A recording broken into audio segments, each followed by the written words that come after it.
Good morning, good morning, good morning. This is Big Mark coming at you in your face with the real. I'm going to keep this thing pumping and jumping. I'm going to start making more videos even if I ain't got nothing to say. I'm going to say something.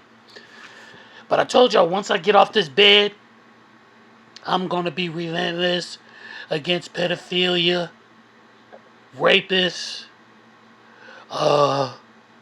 especially pastors and institutional rapists that are in our institutions, our schools, our Christian schools. And I'm going to start calling y'all by name. Listen, they got a boy named Charleston White. He's going against gangbangers, rappers, and street niggas. In other words, he's going against everybody that's plaguing our neighborhoods with violence and killing each other. And he going off. He get the FBI involved. Now, I ain't going that far as to just work with the police. But I respect homeboy. I respect him because he's doing something that should have been done a long time ago, but he's just doing it real crazy. He's doing it raw, and he reminds me of an old southern old man. That you seem like you're talking to an 80-year-old man when you're talking to him. I respect him. I love what he's doing. I may not like how he's doing it, but I'm going to be just as relentless. I'm waging war against you mugs with these sexual crimes, and you're still doing them out. And we feel young. Some people do some stuff when they're younger, and they regret it. I can't judge a man. But you got generational pedophiles. You got parents covering it up, knowing their kids been doing it for years, and no sooner they get in trouble, they start covering for them. My brother had a 12-year-old white girl in his house, and I called the police on him. You know why? Because I said, what if it was my daughter? What if it was my daughter? Yo, I'm coming relentless. I'm bedridden for a while, but when I get off here, beware Myron Evans.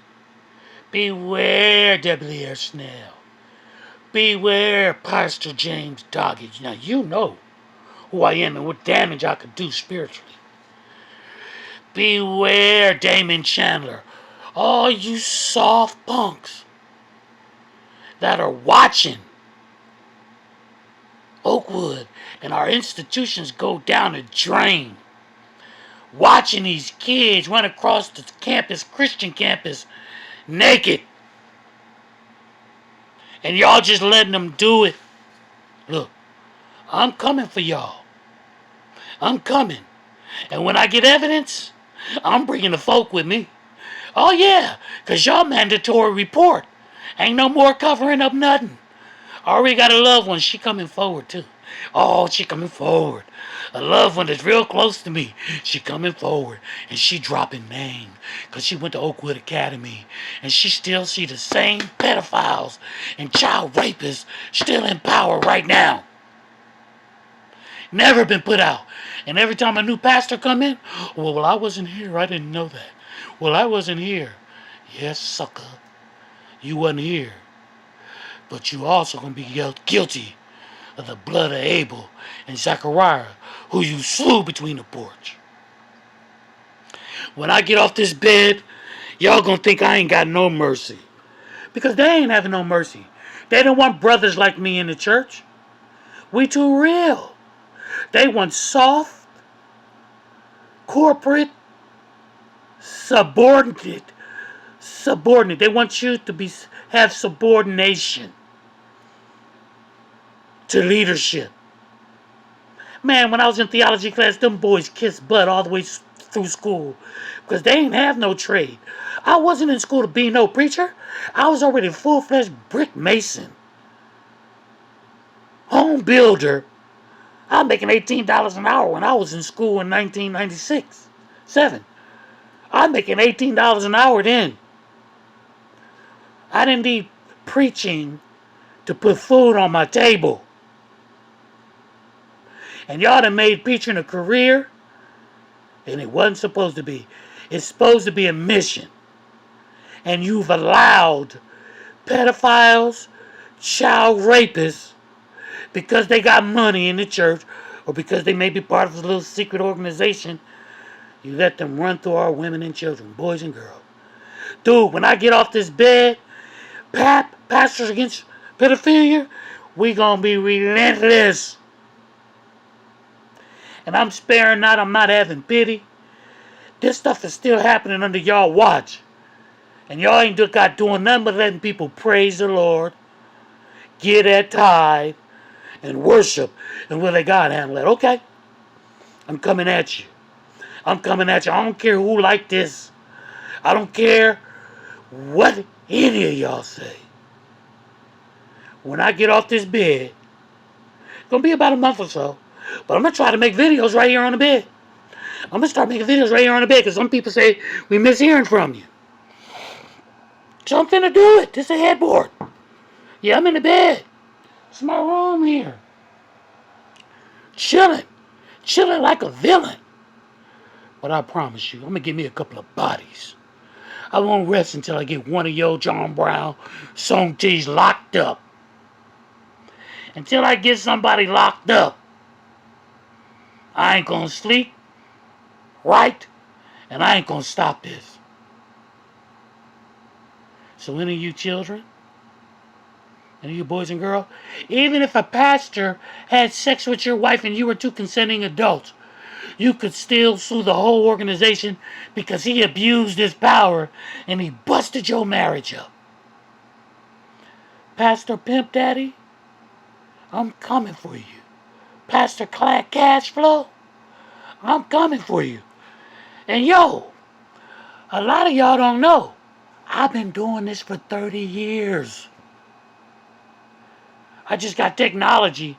People think, oh, he ain't no pastor no more, he mad. Nah, I've been doing this for 30 years.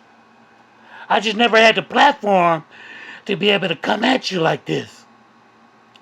But you soft, beta male preachers who live by a check, because guess what? Most of y'all preachers, if they was to take that ordination away from you, your wife and them will starve. So you have to mouth hustle. You have to do what you got to do. Because you're going to starve, because all you can do is preach. All you can do is preach. I'm coming at you. I'm sparing not. I don't care. I'm going to the capital of Alabama with some proposed bills. And I'm going to each church. I'm going to talk to y'all youth. I'm going to find out. Because you know what's happening once every month.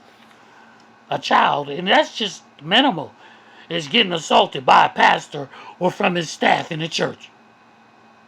But yet you don't hear this stuff but once in a blue moon. Every school year, there's sexual assaults on our college campuses, especially Oakwood. They're never mentioned to parents or anybody because they cover it up. It is prevalent. It is common, and it is so common that the victims are starting to think this crap is normal. I'm finna go off even harder. I done called y'all punks' names out. I done called your names out. And just know, beware, rideouts not dead. And then guess what? My wife Inger is about to join me in this fight. She gonna be on video. She gonna give a woman's point of view. And she gonna give her testimony. Sooner or later. Ooh. Ooh. Ooh. That's gonna be crazy. Thanks, Charles White, for inspiring me to pump it up. I know I'm keeping this thing pumping and jumping, but Charleston White, you made me want to be relentless and don't hold back, or it's not going to get no attention. So thank you, buddy. And I ain't going to be cussing y'all out. But I am going to get a couple of bodies. I'm coming for a few bodies. And I won't rest until I got a few bodies in jail. Yeah. Yeah, boy. Yeah, just more ride out. At the hideout. Coming real with the deal. Alright? Hey, look, y'all. Be careful. Take care of yourself. And remember, falling is a lot like flying till you hit the ground. So keep your head up. Peace.